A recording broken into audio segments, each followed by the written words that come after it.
Good morning मेरे प्यारे बच्चों, क्या हाल चाल। आशा करता हूँ आप लोग बहुत अच्छे होंगे। तो मेरे प्यारे बच्चों, हम पहुंच चुके हैं फिजिक्स के बहुत ही मोस्ट इंपॉर्टेंट क्वेश्चन के साथ। तो मेरे बच्चों, आज का जो हमारा क्वेश्चन है कुछ इस प्रकार है कि समझाइए कि विभव मापी वोल्ट मीटर से श्रेष्ठ होता है क्यों, अथवा विभव मापी एक आदर्श वोल्ट मीटर होता है, समझाइए। मेरे प्यारे बच्चों, ये दोनों क्वेश्चन एक ही है, बस क्वेश्चन को पूछने का तरीका अलग है ना।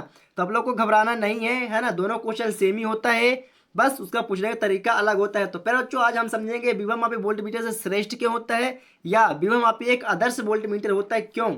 इसको समझने से पहले मेरे बच्चों, अगर आप लोग हमारे रिस्क स्टडी यूट्यूब चैनल पर नए हैं तो फटाफट हमारे रिस्क स्टडी यूट्यूब चैनल को सब्सक्राइब करके बेल आइकन को जरूर दबाएं, ताकि आने वाली हर एक वीडियो को नोटिफिकेशन आप लोग को मिलती रहे। तो चलिए बच्चों, हम समझते हैं कि आज विभव मापी जो होता है वोल्ट मीटर से श्रेष्ठ क्यों होता है। तो पहले बच्चों, थोड़ा सा आप समझ लीजिए कि जो विभव मापी होता है और ये वोल्ट मीटर होता है, दोनों का कार्य क्या होता है। तो मेरे प्यारे बच्चों, जो ये विभव मापी होता है और वोल्ट मीटर होता है, वोल्ट मीटर दोनों का जो कार्य होता है ये एक ही होता है। क्या, विभव मापी और वोल्ट मीटर का कार्य एक ही होता है। किसी दो बिंदुओं के बीच का विभवांतर ज्ञात करना होता है, या किसी चीज का प्रतिरोध ज्ञात करना होता है ना। प्रतिरोध भी ज्ञात करना होता है, विभवांतर भी ज्ञात करना होता है, और विद्युत वाहक बल भी ज्ञात करना होता है। मतलब विभव मापी की सहायता से विद्युत वाहक बल की भी ज्ञात कर सकते हैं, विभवांतर भी ज्ञात कर सकते हैं, और प्रतिरोध भी ज्ञात कर सकते हैं, है ना। मतलब वोल्ट मीटर और विभव मापी दोनों का कार्य सेम ही है ना। कि दो बिंदुओं के बीच का विभवांतर ज्ञात करना, या दो बिंदुओं के विद्युत वाहक बल को ज्ञात करना, या प्रतिरोध को ज्ञात करना, है ना। दोनों का काम सेम ही है। लेकिन विभव मापी वोल्ट मीटर से श्रेष्ठ क्यों है, हम इसकी बात करेंगे। तो पहले तो हम बात करते हैं पहले बच्चों किसका, वोल्ट मीटर की। किसका बच्चों, वोल्ट मीटर की। तो मेरे बच्चों, जो वोल्ट मीटर होता है, अगर वोल्ट मीटर की सहायता से, क्या वोल्ट मीटर की सहायता से किसी भी दो चालक के बीच का विभवांतर ज्ञात करें। मतलब ए और बी एक हमारे क्या है, चालक तार। क्या है, चालक तार है। क्या है, चालक तार है। अगर इस चालक तार के विभवांतर को किसकी सहायता से करें, वोल्ट मीटर की सहायता से करें। किसकी सहायता से, वोल्ट मीटर की सहायता से करें, है ना। इस चालक तार का विभवांतर का वोल्ट मीटर की सहायता से ज्ञात करें।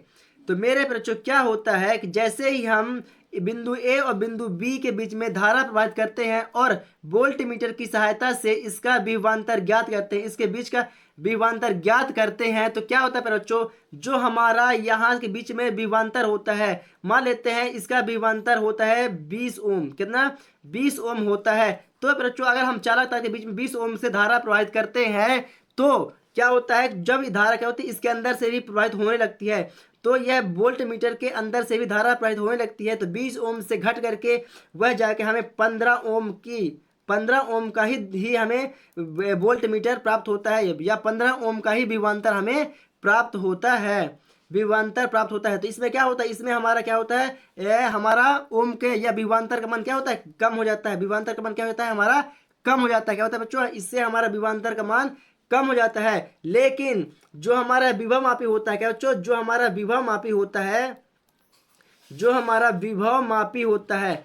मापी की सहायता से अगर दो बिंदुओं के बीच का विभवांतर ज्ञात करें, ए और बी के बिंदुओं के बीच का अगर हम विभवांतर ज्ञात करते हैं, तो इसके विभवांतर में किसी भी प्रकार का कोई प्रभाव नहीं पड़ता है। इसके विभव में कोई प्रभाव नहीं पड़ता है, क्योंकि हम इसके द्वारा जो भी विभव मापी के सहायता जो भी हम ज्ञात करते हैं, तो इसके अंदर से धारा प्रवाहित नहीं होती। जो हमारे ये जो विभव मापी होता है, इसके अंदर से धारा प्रवाहित नहीं होती, इसके चालक तार में ही धारा प्रवाहित होती है, जिससे इसके विभवांतर पर कोई भी प्रभाव नहीं पड़ता है।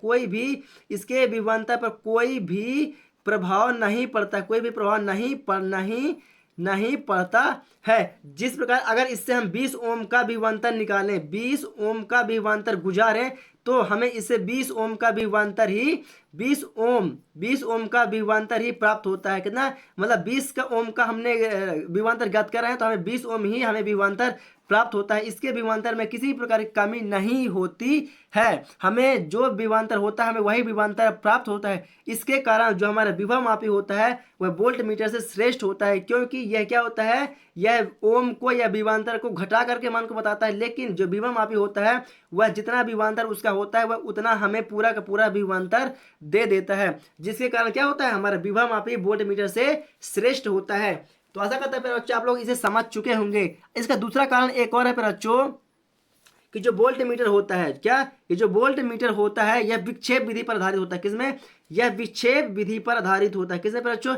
यह विक्षेप विधि पर आधारित होता है, जिससे विद्युत भागबल या विभवांतर ज्ञात करने के लिए इससे पहले से जो इसका पठांक हो ज्ञात करना होता है। मान लेते हैं कि हमारे इस चालक तार का विभवांतर 20 ओम है। कितना? 20 ओम है। तो इसका जो 20 ओम का पठांक होता है हमें पहले से ही नोट करना पड़ेगा। फिर उसके बाद हम वोल्ट मीटर की सहायता से इस चालक तार के बीच का विभवांतर ज्ञात करेंगे, तो हमें पता चलेगा कि हमें 15 ओम का ही विभवांतर प्राप्त हो रहा है। मतलब कि हमें इस चालक तार का 20 में से 15 ओम प्राप्त हुआ, मतलब इसमें 5 ओम का विभवांतर हमें क्या हो गया है, यहाँ पर कम हो गया है, जिससे हमें 5 ओम के विभवांतर का नुकसान हो गया है ना। तो ये हमें प्राप्त होता है किससे? वोल्ट मीटर की सहायता से। तो ये भी हमें पता चलता है, इसलिए हम क्या करते हैं, यह विक्षेप विधि पर आधारित होता है, जिसके सहायता से हम क्या करते हैं कि इसका पठांक पहले से नोट कर लेते हैं। तो हमें पता चलता है कि हमें कितने ओम का या कितने ओम का विभवांतर का हमें लॉस हुआ है।